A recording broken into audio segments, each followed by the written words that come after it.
NDA సర్కార్ కుట్రపూర్వకంగానే national SC కమిషన్లో ఖాళీలు భర్తీ చేయడం లేదన్నారు కాంగ్రెస్ అగ్రనేత రాహుల్ గాంధీ. ఎస్సీ కమిషన్ను బలహీనపరచడం అంటే రాజ్యాంగంపై దాడేనన్నారు. మోదీ ప్రభుత్వం చేపట్టిన బేటీ బచావో బేటీ పఢావో స్కీమ్లో భారీ అవినీతి జరిగిందన్నారు. జనాభా ఆధారంగా డీలిమిటేషన్ చేస్తే దక్షిణాది రాష్ట్రాలకు తీవ్ర నష్టమన్నారు కూటమి నేతలు.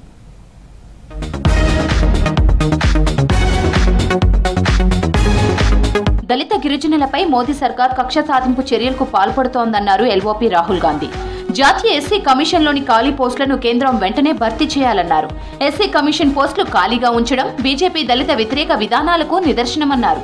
ఎస్సీ కమిషన్ ఓ రాజ్యాంగ సంస్థ అని, దాన్ని బలహీనపరచడం అంటే రాజ్యాంగంపై దాడేనన్నారు.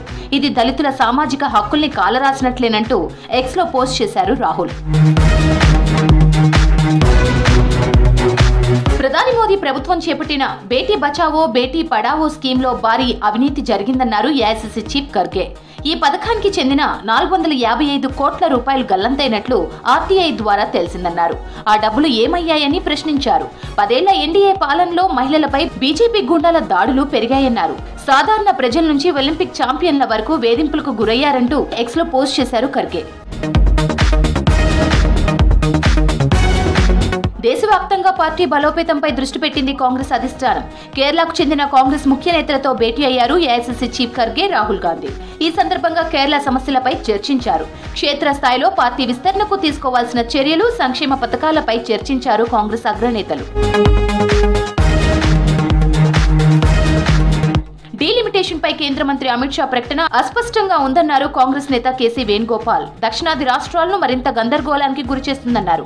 డీలిమిటేషన్ తో ఉత్తరాదిలో భారీగా ఎంపీ సీట్లు పెరగనున్నాయన్నారు. దక్షిణాది రాష్ట్రాల్లోనూ ఎంపీ సీట్లు పెరగాలన్నారు. నార్త్ సౌత్ రాష్ట్రాల మధ్య సమతుల్యత దెబ్బతినొద్దన్నారు కేసీ వేణుగోపాల్.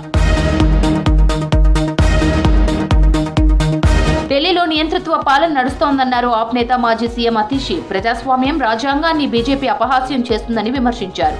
విపక్ష నేతలను అసెంబ్లీ ప్రాంగణంలోకి రాకుండా సిఆర్పీఎఫ్ బలగాలతో అడ్డుకోవడాన్ని తీవ్రంగా ఖండించారు. దీనిపై రాష్ట్రపతిని కలిసి ఫిర్యాదు చేస్తామన్నారు అతిషి.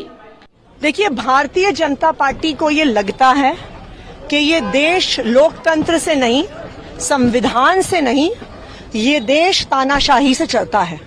लेकिन हम इस तानाशाही को स्वीकार नहीं करेंगे. हम जो आम आदमी पार्टी का पूरा विधायक दल है, हम राष्ट्रपति से मिलने जा रहे हैं, क्योंकि आखिरकार इस देश में संविधान को बचाने की, लोकतंत्र को बचाने की जिम्मेदारी राष्ट्रपति के साथ. देखिए जरा यहाँ पे आप पूरा नजारा देखिए.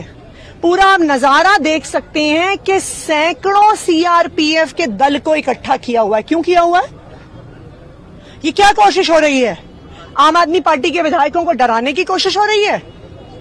इसलिए हम राष्ट्रपति से मिलने जा रहे हैं, क्योंकि आखिरकार इस देश को संविधान को बचाने की और लोकतंत्र को बचाने की जिम्मेदारी राष्ट्रपति की है. జనాభా ఆధారంగా దక్షిణాది రాష్ట్రాల ఎంపీ సీట్లు నిర్ణయించొద్దన్నారు తమిళనాడు సీఎం ఎంకే స్టాలిన్. అలాంటి ప్రయత్నాన్ని తీవ్రంగా వ్యతిరేకిస్తున్నట్లు చెప్పారు. డీలిమిటేషన్ ప్రక్రియతో తమిళనాడుకు అన్యాయం జరిగితే సహించేది లేదన్నారు. జనాభా నియంత్రణకు సౌత్ స్టేట్స్ కఠిన చర్యలు తీసుకున్నాయన్నారు. ఇప్పుడు డీలిమిటేషన్ ద్వారా ఆ రాష్ట్రాలకు నష్టం చేయడం సరికాదన్నారు సీఎం స్టాలిన్.